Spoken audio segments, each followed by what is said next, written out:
Raj, you're stopping the conversation. Oh, no. You gotta leave. You gotta leave. We'll have the conversation over there. I'll have a conversation with these guys. Because if I can't talk because I'm C, oh, good.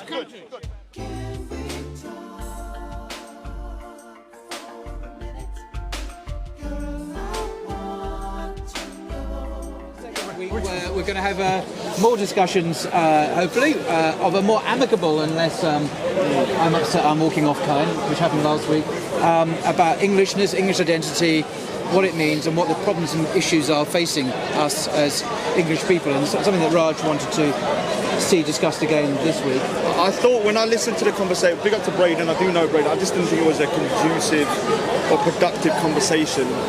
He wasn't that sober. On such a serious topic, because this is a topic that I kind of feel that is important. I don't personally, my own standpoint, just a quick overview, I don't see myself as English, I see myself as British, obviously, and on top of that, I don't see what John Cleese said as being racist. No.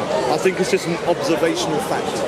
And what did he say, just to remind us all? He basically said that London is not an English city anymore, something to that effect. Yeah. If I said it wrong, then somebody... No, and he was condemned by the Mayor of London and by all sorts of media people for being racist and so on. What's your kind of stance on that comment? Well, as I said last week, I think what he said was an accurate observation. I've noticed this myself, having been brought up here. I live up the road here, I get a bus down here, and over the last 10, 20 years I've noticed that more and more people are not only not English, but not even speaking English. So to the extent now that when I get a bus down the road here on a Sunday, no one speaks English at all on the bus.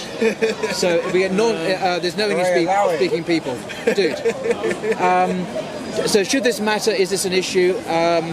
I think we're not allowed to say, we meaning English people, are not allowed to say there is an issue, that many of us feel uncomfortable with living with and sharing our lives with people who don't obviously share our history, our culture, our traditions, our background. By history I mean going back to the Civil War, back to the Elizabethan settlement, back to the relationship between the monarch and the parliament and the legislature. By culture I mean all those things that we identify as being English. And now we're living cheek by jowl with people who we don't share that shared value, that the shared history with, and that makes many of us feel uncomfortable. And that's not racism in my view at all, any more than it would be if the same phenomenon happened to the Japanese or to the Nigerians or to Saudi Arabians, or even Turkey.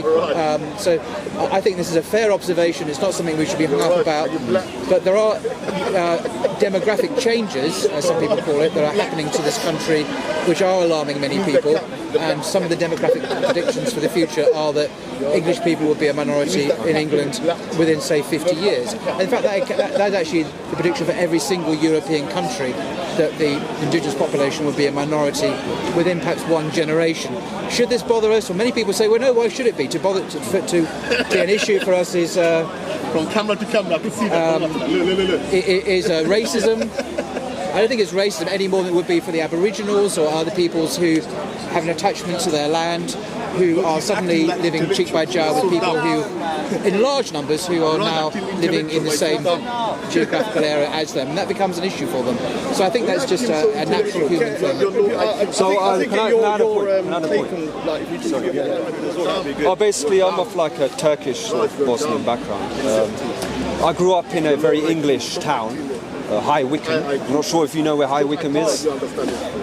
So basically, what I think about what John Cleese said. Now, what John Cleese said was an observation in terms of the actual words that came out of his mouth, or whatever he typed on Twitter. However, with some of these quotes, you have to look at subtleties sometimes. So it's true, English people have become a minority in London.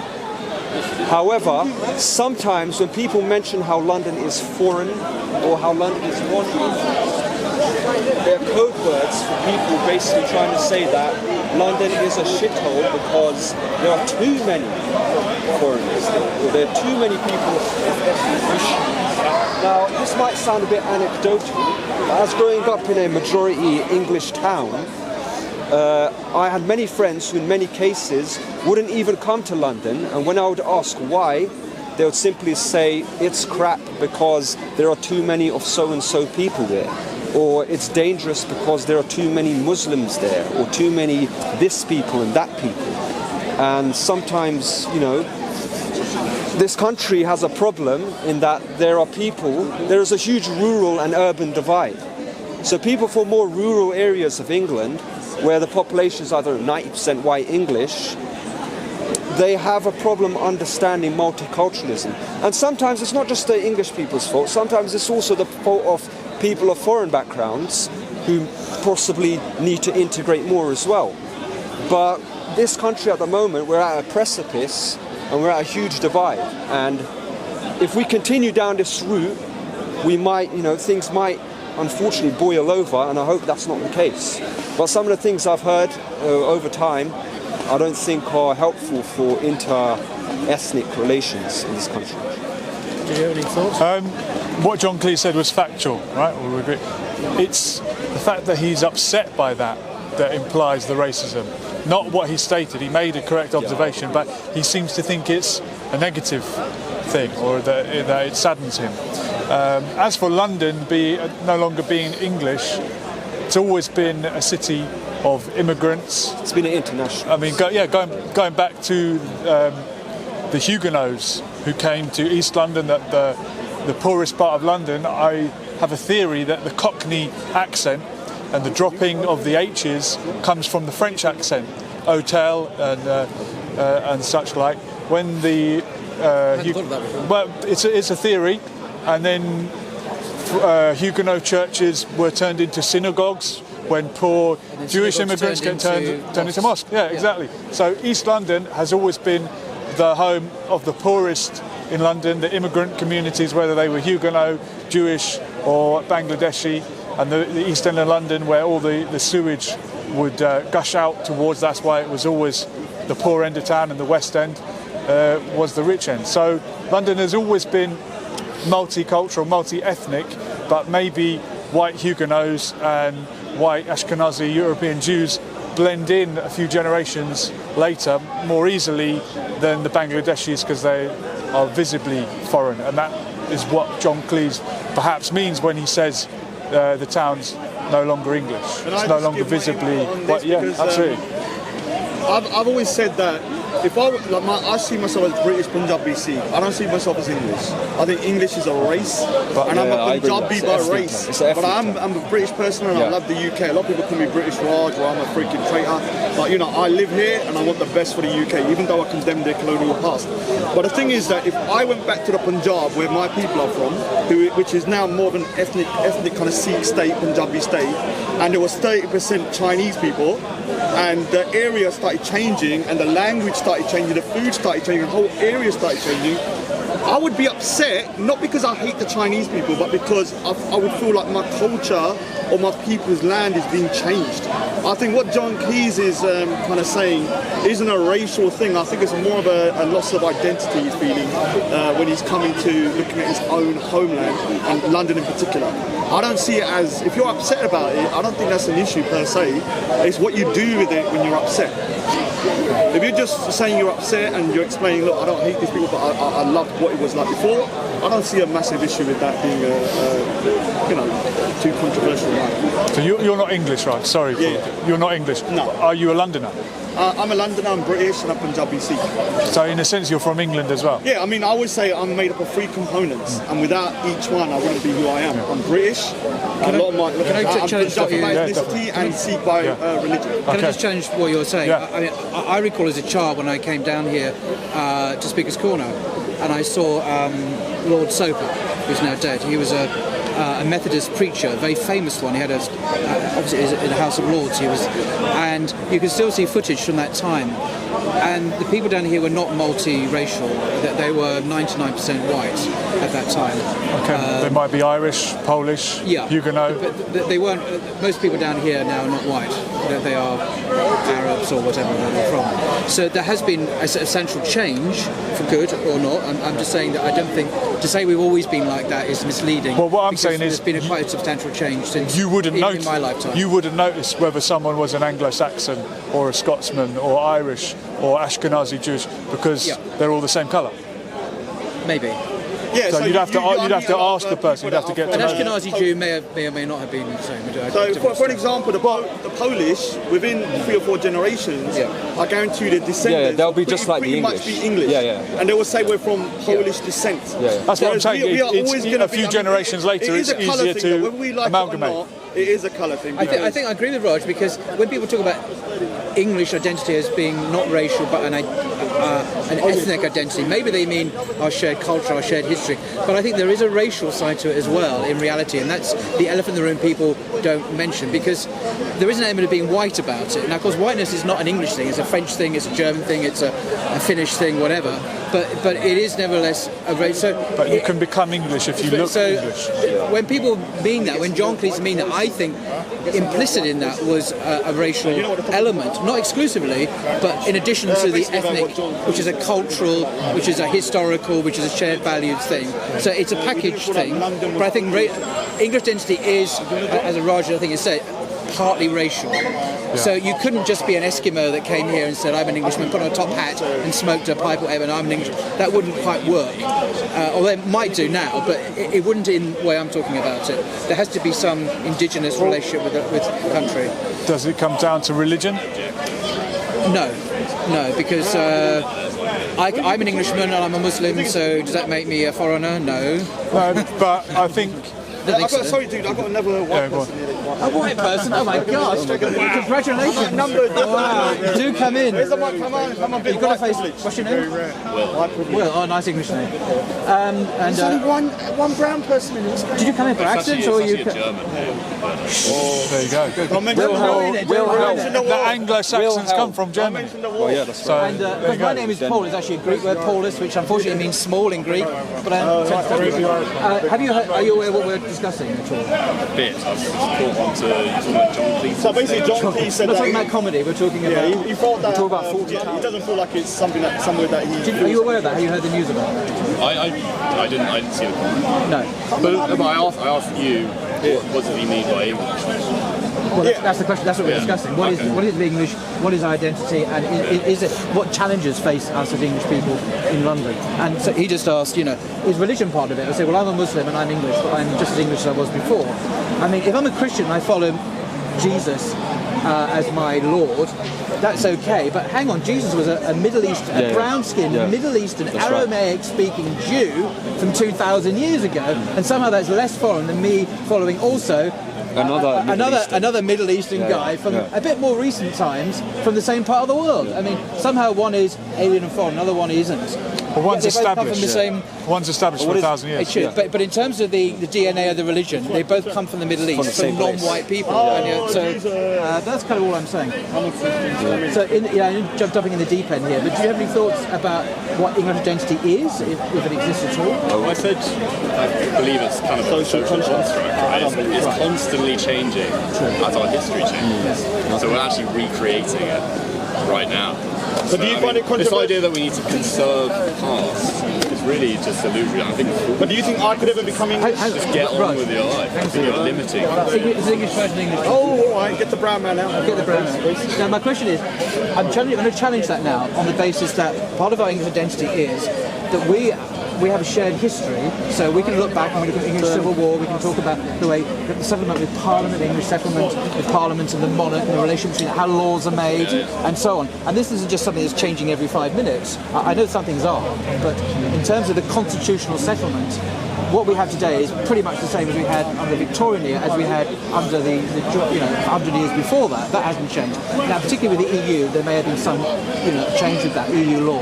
But if we're coming out of the EU, we're back to where we were for many, many, many generations. So are you saying that history is kind of objective, like we all have the same idea as history? Because even our own idea about history in the present is changing as we go through time. So I'm saying that there are some constants in our identity which just seem to continue inexorably throughout our generations. I mentioned the political and the governance aspect as being one.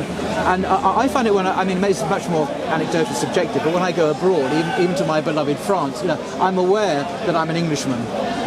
How can I? Here I'm like a fish in water. I swim around, I'm not aware of the water. If I go to that pond over there, the water tastes different, although it's still water, and I'm still swimming around in it. But hey, I've got to be slightly more careful with the menu that I don't order horse or oysters or whatever, snails or something, but pretty much the same. But it is different. It's a different flavour to it, even though we're mostly the same. Actually, the French and English are the same, pretty much, I think. But do you feel it's racist that somebody like John Cleese would say that he feels that English is gone and that he feels like it's something that's a bad thing? You said that because some people are calling him a racist. I don't think it is. It's difficult. I don't know what he meant by that statement. It's difficult to say, choose how many words, 10 or something. And people are kind of extrapolating along it. Volumes and volumes of commentary from 10 words. You've got a comment here.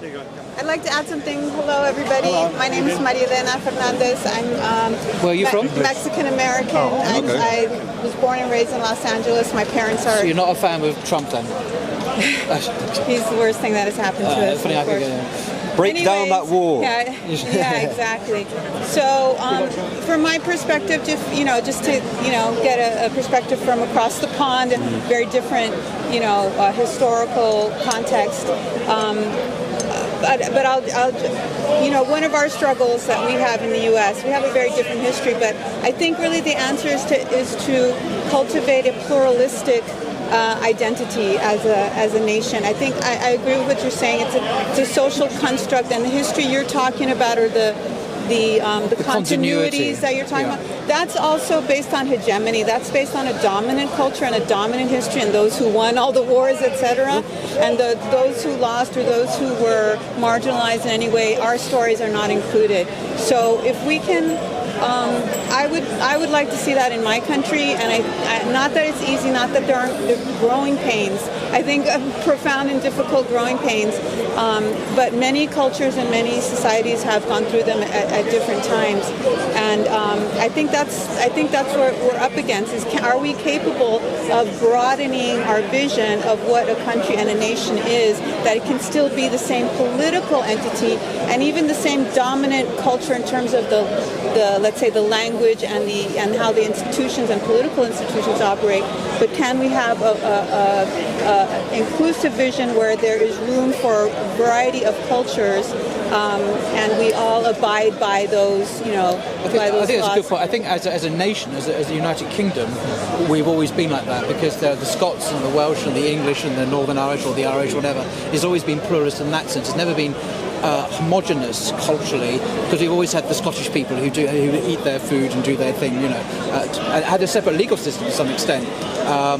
But I think what we've done in Britain, which is perhaps a really good thing, historically England, is we've institutionalised opposition. So we have the leader, Her Majesty's opposition, the leader of the opposition, Jeremy Corbyn, is an official title. The opposition is part of the system. And even down here at Speaker's Corner, you talk about the minority voices that have been silenced, but they haven't really been silenced, because Speaker's Corner was set aside by Parliament itself in the 19th century to allow trade unionists and others to demonstrate without being arrested for preaching the peace. And people like Karl Marx came down here, Lenin came down here, George Orwell came down here, and these were hardly part of the establishment. And they were allowed by law to speak without being molested, and they were never arrested. That's how Karl Marx ended up in London in the first place, was because he couldn't find an unmolested safe haven in France and Germany and Belgium, where he was kicked out. So he found refuge in London and was allowed to exist for all his life in London without ever being arrested for anything. So we have a tradition of tolerance in England, surprisingly perhaps, and institutionalised opposition. The opposition is respected and accepted and allowed to have its voice. Are there limits to this? Yes, of course there have to be limits to this, and that's the question we have today. I think there is an English identity, not just continuity of history. I think there's an ethnic element to it as well. We shouldn't be shy of saying that. Just as the Japanese have an ethnic identity, the Nigerians do, the Saudi Arabians do, whatever. Why shouldn't we recognise the English identity as well? And I think that is a valid point. Should we recognise it and treasure it and promote it? Why not? Because we as a country, and the Scots as well, and so on, have given the world so much. Everything from the Industrial Revolution itself, the invention of the steam engine, even the World Wide Web. Even the World Wide Web was actually invented by Sir Tim, what's his name? He was an Englishman who's alive today. So Tim Berners-Lee. He's actually Berners-Lee. He actually invented the World Wide Web, which all the world now uses. But it doesn't. So, I'm not implying or suggesting to erase that. In fact, I'm completely against erasing anybody, and I acknowledge, of course, that that history, and you know, even as I said, the history of the winners. However, I do think that there's a way there must be a way where we can have, you know, that whole concept of both and, you know. But we do already. Can I say something? We already do. I've been to LA twice. I don't like the place. I'm being honest with you. It's difficult. It's a difficult place. It's a different history. The UK has an ethnic. There's an inclusivity here of the country. Whereas with the UK, there's an ethnicity to being English. Raj, that's No, really wrong. I see that. Europe, there's more of an ethnic exclusivity within nations. So it's very hard for, let's say, a Pakistani person to become English. They can become British and like the British identity, but they can't. It's really hard for them to be English. They can be proud of being from England, support England, play for England in their football team, but to be a proper English person. I agree with you. I've had this argument a lot with white SJWs that try and protect me, going, God, you are English. I'm trying to say that. There's a white man trying to say that. I think the point is that you have your British identity and you are a British citizen. I'm a British and you have your Punjab. I mean, I was about to say Indian, but you go. Yeah, well, there you go. That we can go even deeper on that. But the British Asian child, for example, let's go with kids, has a British identity and British citizenship, and he has his back home, so to speak, identity as well. If that kid is then English as well, the white English kid will perceive it that he has something I don't have. Because if he's just as English as him, the white kid or the Anglo-Saxon kid is English in a different way. You know, in a way that's in the blood, in the sense that he is possibly an Anglo-Saxon. Someone like Tommy Robinson actually isn't ethnically in his DNA. He is Irish. Yes. And I think Tommy Robinson grew up feeling not English enough because his family were not really from England, and he felt like he didn't fit in. And when you don't fit in, you try. You can't beat them, you join them, you try even harder. So the Angles and the Saxons, they come obviously from parts of what we know Germany or northern Denmark, and there were tribes that emigrated here. Well, they also mixed with the native Britons, exactly, who were what we would call the Celts, the kind of Welsh and the Picts or the Scots, Picts, whatever. We said the people they were kind of pushed to the side. So the dominant Anglo-Saxons, what became the English people, are the Anglo-Saxons, and that's what I obviously am Anglo-Saxon. Although I apparently have a little bit of French as well, but that's another. You talk as if England is a country. It is. You're in it, sir. Welcome to England, sir. It's not a You're country. standing in it. It's a nation, it's not a state. It's a nation. Region. But it's a nation. It's a nation. It's It's a historical nation. They play in the World You Cup. don't have an English passport. That's true. You can't have an English. You don't have an English passport. They play in the World Cup. You have a British passport. Yeah, but how do they play in the World Cup then if they're not a country? You're born in a region of Britain. Russia wasn't Russia didn't have a passport till about 1992. Can we keep it to one? Can we one talk? England, it doesn't matter if record, England is a nation, just ask any historian. We are United Kingdom of England, Wales, Scotland and Northern Ireland. In one kingdom, which is the Kingdom of Majesty the Queen, who just lives about a mile over there. And this is her park. And this is a royal park we're standing in. So she is our sovereign in that sense, our Queen, the Queen of England. So we do clearly have a political and legal identity, recognised as such by the EU and the United Nations and so on. Even if we weren't, we'd still be what we are. The question is, or one to raise more controversially, is that all the demographic predictions, the demographers, i.e. population predictions for the future, suggest that English people will become a minority in England within, say, 50 years or so. And actually the French in France within 50 years, and say for Germany and Denmark and Holland. Do you believe that? Well, I don't. This is what they're saying. They could be wrong, but that's the prediction. And the way change has happened in Europe, say in the last 20 years, if that trajectory happens, It'll be underwater it's not going to be that surprising if it does. The question is, does this matter? If it was to take place, should we be concerned about it or not? That's my question. I personally think To English people, I not to personally anyone don't else. think it's going to happen. Okay. Because many minority groups who have emigrated from nations or cultures where people make lots of babies, lots of children, they will eventually assimilate. Maybe not in this generation, but probably in the next generation.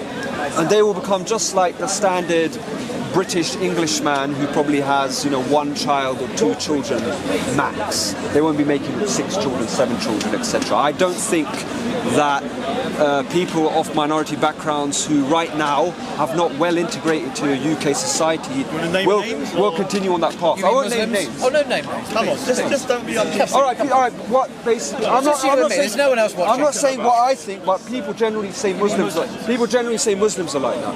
But I think eventually people integrate over time. I've got to respond to that. Sorry, if I may. Yeah, go ahead. As an English Muslim, I would say, what is it that Muslims are supposed to integrate into?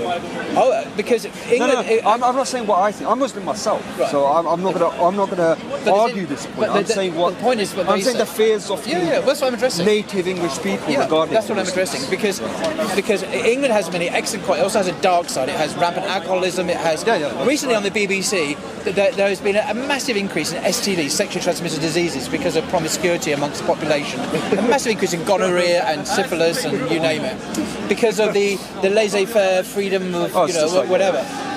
We've got alcoholism, we've got materialism and so on, godlessness. We're not aware of the divine and how God also has a role in our society and in our lives. So are we integrating into that? Should we integrate into that? I would say Muslims stay clear of that. I need to interrupt you. But on the other hand, hold on. Let the brown man talk. Come on, you've got a lot of white talk today. I haven't finished. A lot of white dominating finished, here. Raj. All right, after you finish, let me talk. Thank you. Brown man. You've been very dominating today. Excuse me, I thought we were having a discussion English people, not the Sikh voice here. There are things I think that Muslims can contribute very powerfully to in our society, and that is the renewal of traditional values, traditional family values, respect for elders, not shunting them off to some care homes. But we're already there. Renewal. Exactly, renewal. These are traditional English values the Victorians and their predecessors treasure, but we have lost since the 1960s. I think Muslims can give voice, if only we would listen to them, to values which are perennial relevance to revitalization of our society as a humane place of compassion and care. Rather than shutting off our elderly people in care homes, the promiscuity damages families and divorce, abortion on demand, which is now a so-called human right, which most of the time just kills babies, is something that Islam is dead against, as is Sikhism traditionally. This is something we can bring back to the table, which English people have forgotten about. So we can, and this is actually a very Islamic role that Islam, the Quran, it's I'm finished. Propaganda's over yet, is it? Well, I'm not sure okay. Is that we can remind people of these things and encourage them to bring it back. So instead of assimilating and having 1.3 children and so on, I hope Muslims assimilate, but also renew the culture, renew the society, and call people back to the worship of one God, the God of Jesus and Moses and so on, because they've forgotten that as well. They worship mammon, they worship the stock exchange and standards of living and sex and whatever, the self.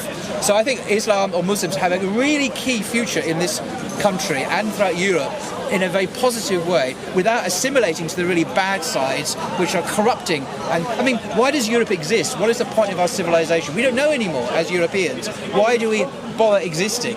What is our goal? What is the reason for Western civilization to exist? We seem it's all about equality and having a good time, but that's not really a goal. It's a means. Yeah. So that's my view. The monologue's over. The propaganda's done. So what do you? No. I'm talking white people here. No, white people, get out of the way. The brown man's in town. This is a discussion between white people. Forget about the white people, because it's about London being different. This was why we came together, Raj. I'm one of those people that is making London different. Yeah, so I have a voice in this, and I'm a British individual. Yeah, but you're all right. So yeah, I'm all right. I'm one of the good guys. But the thing is, this kind of narrative I hear from a lot from Muslims, that the British culture is very one-dimensionally painted, being promiscuous, alcoholism and stuff like that. There is a lot of other things within British culture I know that. You don't have to tell me that. encompass. So you need to say it as well, because you're giving a very negative. Hold on, Paul. Let me finish. Let me talk to some English people here. Let me just talk. Because you're talking a lot. Let me talk. to some English people about this? Hold on. You're not an English. Let me by say, your hold on a definition. second. It doesn't matter. The point is, I asked you to talk about this as well. So if I knew the conversation was just to be about English people, I probably wouldn't have asked you to talk about it. But that's what we said. You said let's try two or three or four English people. I said let's. And then when we get together, you want to dominate it. And say, for the last 10 minutes, have I spoken? You've been waiting patiently. Very patiently. So Paul, get off your high horse and stop crying and let me talk. Because I might call you racist like Rasmus does to everybody. So the thing is, you're a friend of Tommy Robinson. Hold on. Tommy Robinson. So the thing is, hold on. When it comes to Tommy racism, you're not letting me. But I was very polite and let you speak. All races are Muslim. Hold on. Let me speak. Sorry. Let me speak, everybody. So what I'm trying to say is that I can't believe I have to fight for the side of the English in terms of what is good about the culture. Now, what you're looking around you is the culture, the humour, the art. And there's a lot of things within Islam that restrict these things that are good about the culture. So you're painting all the good stuff, but you're not putting in the bad. And there is a lot of bad that accompanies Islam, which you are not highlighting. You're just giving a sugar-coated view. Let me explain why, right? And so the reason, hold on, EDL people like you only talk badly about Muslims. I'm not EDL people like you speak badly. You support Tommy Robinson. So what? I don't support anybody. I'm just my own man. You don't support him anymore. I'm my own man. I support myself. You don't support Tommy Robinson anymore. Basically, big up Tommy Robinson, but I don't support any man. Big up Tommy Robinson, a racist thug who attacks Muslims. So what I'm trying to say is that. What I'm trying to say is that. But the way people are talking is like you're trying to make out that people that have concerns, legitimate concerns about another culture that is very dominating coming in, which has some positives. I'm against abortion. I'm against abortion. I'm for traditional values. I'm for marriage and stuff like that. But there are also big negatives that come with that package. You're repeating yourself. No. That come because you. I want to hear Will. Hold on. Let me just look. The more you talk, the more I'm going to talk. So let me just. No. Because you've been interrupting me for the last couple of minutes, shoving me out the conversation like I'm some little brown immigrant who's an that cannot talk about that I cannot. Hold on. I'm going to say something to you. Let me say something to you. Paul, you're sounding racist, yeah? And I don't like saying that because you're saying to me, as a brown person, I cannot talk about this issue about John Cleese saying that London is not English. You told me that. So the thing is, when I get together and talk about 3 hours ago and I said, now you're taking over. Hold on, can we talk? You're lying, Raj. Hold on, can we talk? No. We, you know the word we, not the piss, but the we that we're talking about, we're all together. Sing it for me. You shoving me out and saying, no, I want the English person I do want to hear the English person. Is disrespectful. No, well, I'm sorry to his voice is not going to go over my voice because he's English. Okay, his voice will come in Raj, because maybe it was a mistake to invite Raj in this in the first place. If you're saying you're going to talk because you're English, then you need to leave. Yes, I do. That's what I'm saying. You need to leave. Okay. Then move then. No, I'm not having a conversation with a man that is dragging it into. Let me say this. English when Raj approached me several times this afternoon, he said, I want to get 2 or 3 English people together to talk about the English identity issues. I was talking, Raj, I'm talking, last week. Now what he's doing now, he's taking over and saying that I'm not really interested in the Sikh perspective. You're being derogatory by saying he can talk over me because he's English. I want to hear English people's voices. I have a valid point as well to talk in this. I want to hear English voices, Raj, not your voice.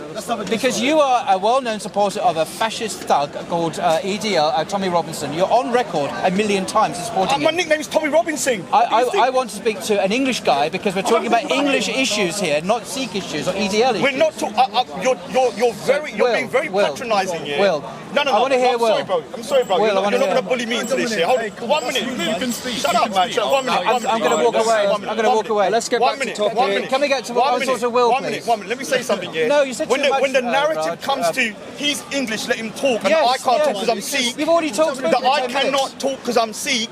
You are taking me out this equation of what the issue with this particular topic is. You are, exactly. I'm out of the equation. Yes. Right. Will, can I talk to you? Yes. You're out of the equation. That's what you call that's what you call prejudice. Okay, you call it what you want. I want to talk to an Englishman about English issues, as you set it up originally with me. No. I didn't set up, I'm going to bring 4 English people to talk. Yes, you I did. said, I want to have a discussion about John Cleese's comment, including from my perspective as an immigrant. No, you never said that. All That's right, then, a lie. well, if you don't, then you need to leave. You never said that. That's a lie. You never said at an immigrant's perspective. Move.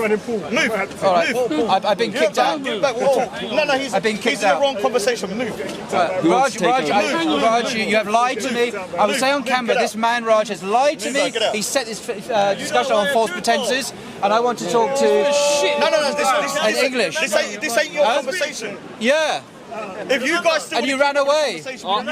You ran away. You ran away. right? Of course. So can we have Will? No, no, Will to... hold on. You're not dictating nothing, Paul. Will, can you... You're not dictating nothing. Rod, yeah. you're stopping the Oh, conversation. no. You got to leave. Will. You got to leave. We'll have the conversation over there. I'll have a conversation with these guys. Because if I can't talk because I'm Sikh, good. So if you come in, because the thing is, Come back, Paul. Because the thing is, yeah, I'm not going to have a man that I went over to 4 hours ago and said, can we talk about John Cleese's comment about England, London is not England anymore? And when I'm asking you to have a conversation, I'm assuming it's with me as well. Yeah.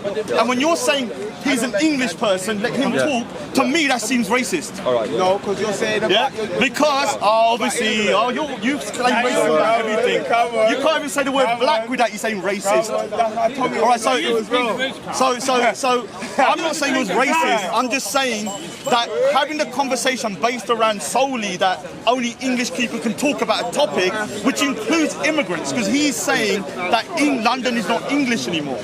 And the reason he believes that is because of people like me. People who look like you. Yeah, people that look like me. So I don't think that I'm being unreasonable if I want to contribute to this topic. It's Speaker's Corner, everyone can contribute. That's the point, English not right? Celtic anymore, you know what I mean? That's my complaint. You know what I mean? Well, I apologise. I'm a bit of a heated mood today, but I'll probably make up with Paul later on. But I'm not having people belittle me like that. Because it's not acceptable.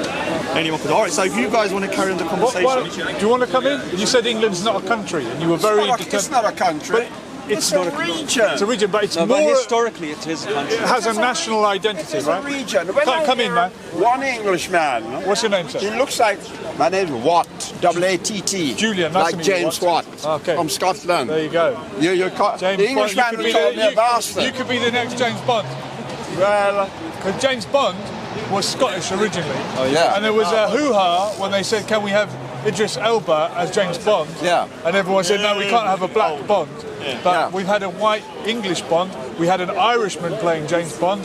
Why not have a black man Yeah, play but the James first James Bond was done in a black man's country, Jamaica. Bond? I didn't know that. Yeah, There you go. That's where GoldenEye is based. Sean Connery. No, the guy who wrote James Bond. Sean Connery Yeah. acted. What was the guy? Sean Connery is Scottish. What was the guy who made James Bond? Who I written the can't book? remember He his lived in name. I Jamaica. can't remember. I've got his Jamaican, name. yeah. I've got his name. Yeah, that's why it was done there. This is where identity, people say it's not about race, it's about culture. When you talk about England and Englishman, those days are dead and gone. But why are you happy about that? Why don't you want the white Englishman to be able to say, I'm from England and I'm English? He's Can't say anything these days. creating superiority.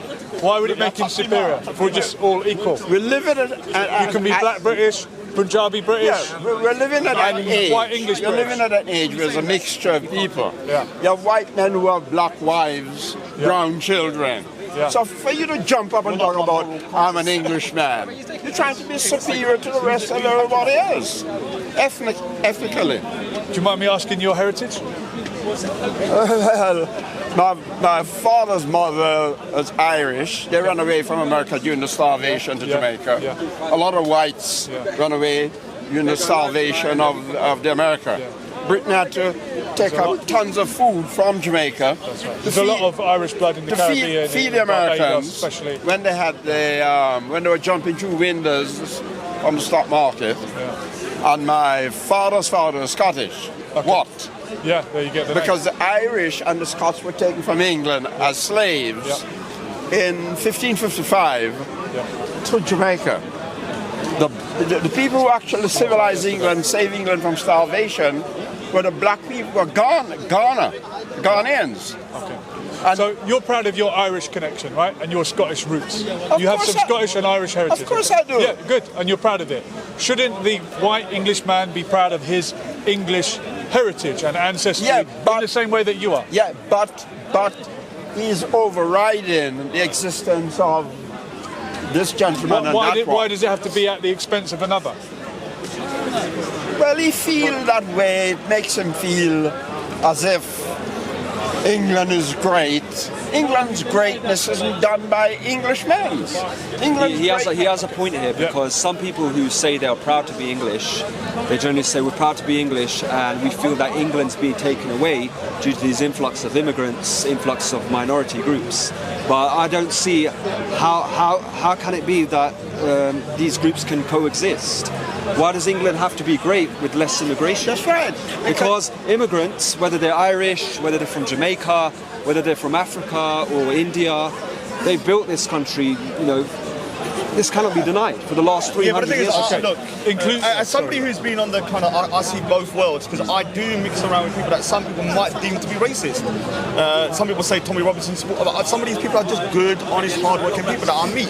And I also spend time with the Asian community, my own community, every community. And one of the things that I feel that the British or the white indigenous population feel is that I don't think they're so necessarily against immigration per se, but I think they're against immigration where the cultures do not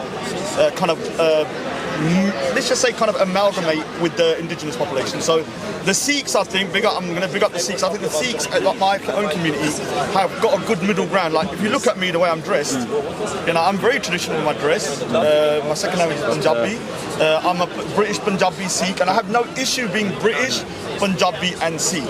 Now the issue with some communities is that they don't want the component of being British. And so when you take that out, what can connect me with you and me with you? You understand? If you don't see yourself as British, you just see yourself as an... No, I see myself. Yeah, you do, but I'm talking about there are a lot of people I speak to who refuse to see themselves as British.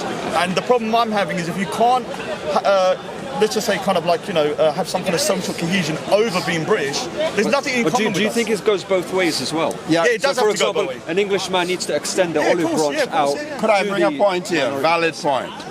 There are more English men and women living in black people's country abroad than there are foreigners living here. Right? There's something you mentioned about the immigration of the blacks, the Africans, and what about Europeans? Because the French, the Italians, who came to this country first?